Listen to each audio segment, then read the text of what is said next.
오늘의 말씀 욥기 7장 11절부터 21절 말씀. 하나님 아버지, 목요일 아침 이 시간에도 주님의 은혜를 탐함으로 주 앞에 나아갑니다. 이 시간에도 우리 모두에게 말씀을 통해 하나님의 음성을 들려주옵소서. 예수님의 이름으로 기도합나이다. 아멘. 할렐루야. 성교 성도 여러분, 오늘도 하나님의 은혜와 평강이 가득한 하루가 되시길 축복합니다. 오늘 우리에게 주시는 하나님의 말씀은 욥기 7장 11절에서 21절 말씀입니다. 극심한 고통이 찾아오면 정상적인 정서를 유지하기가 참 어렵습니다. 고통 때문에 마음의 틈이 점점 커져 마침내 신앙이 붕괴되기도 합니다.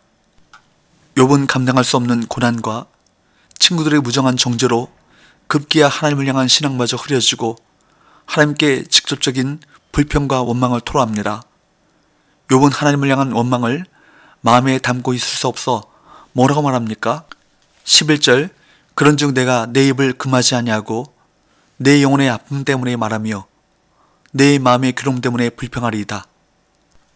그는 자신이 부당한 고난을 당해 낙심한 것을 숨기지 않고 하나님을 원망합니다.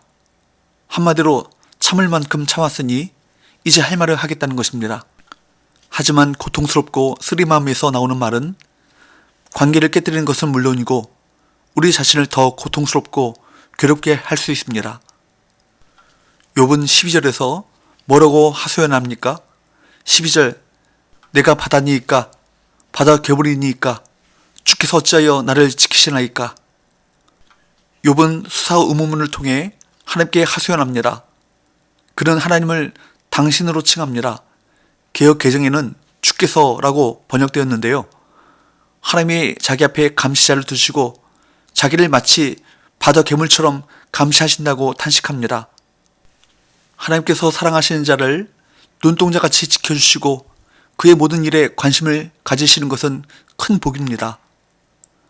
그러나 보호하기 위해 지켜보시는 것이 아니라 감시하고 통제하기 위해 지켜보시는 것이라면 이는 하나님의 심판이자 저주를 의미하는 것입니다.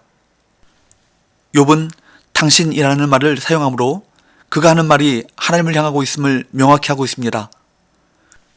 욥이 느끼기에 자신을 대적으로 여기시고 지속적으로 감시하고 통제하시는 분은 하나님이시고 하나님께 적대적인 취급을 당하고 있는 대상은 자신인 것입니다.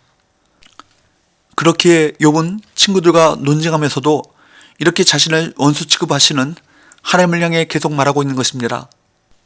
여기서 욥이 언급하고 있는 바다 괴물은 모두 하나님과 적대관계에 있는 존재들로서 하나님이 만드신 질서를 위협하는 세력들입니다. 하나님께서 이 세상에 질서를 세우기 위해서는 이러한 어둠의 세력들을 통제하시고 제압하셔야 합니다.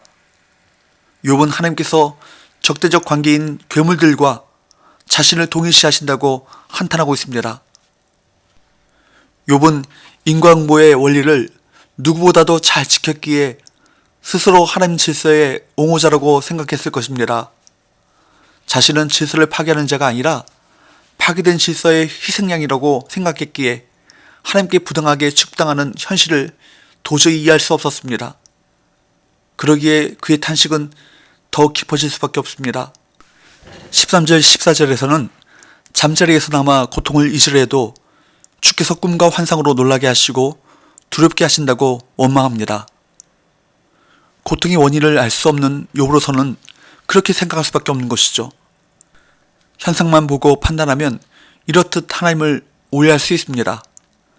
그러므로 말씀에 비추어 현상을 판단하고 하나님을 알아갈 것입니다.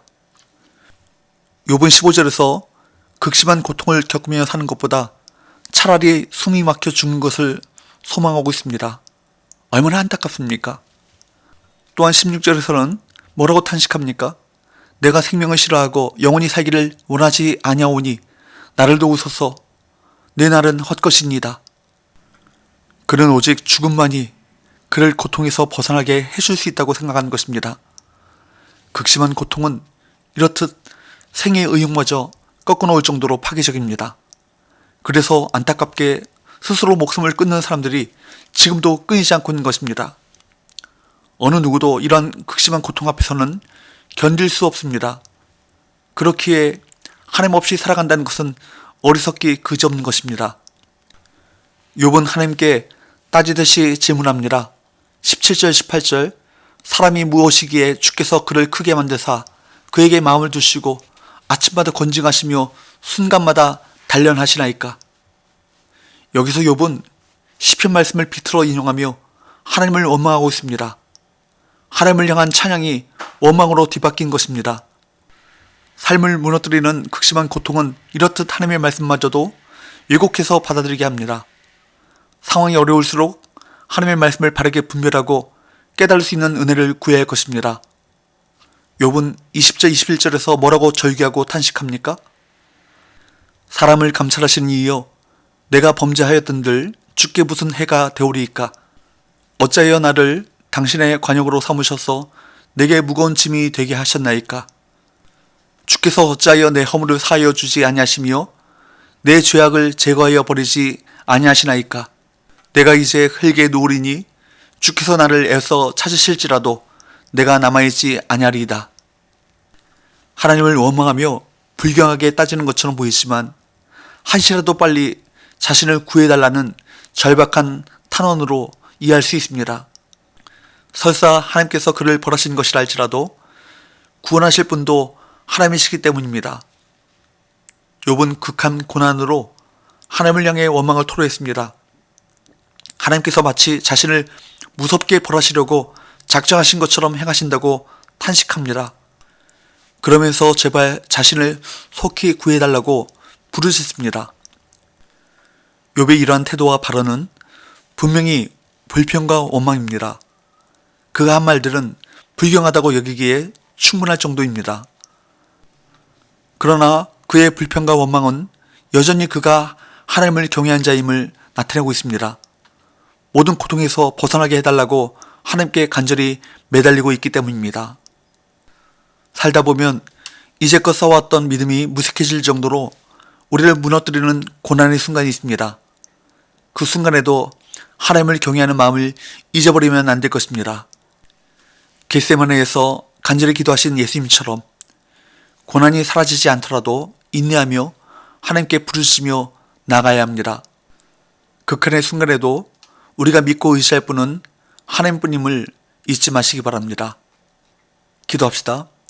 하나님 아버지, 극심한 고난의 상황이 닥쳐와도 하나님을 향한 우리 믿음이 무너지지 않게 하시고 어떤 상황 속에서도 하나님의 말씀을 붙들고 하나님이 우리의 진정한 위로와 소망되심을 확신하게 하여 주옵소서. 예수님의 이름으로 기도합나이다. 아멘.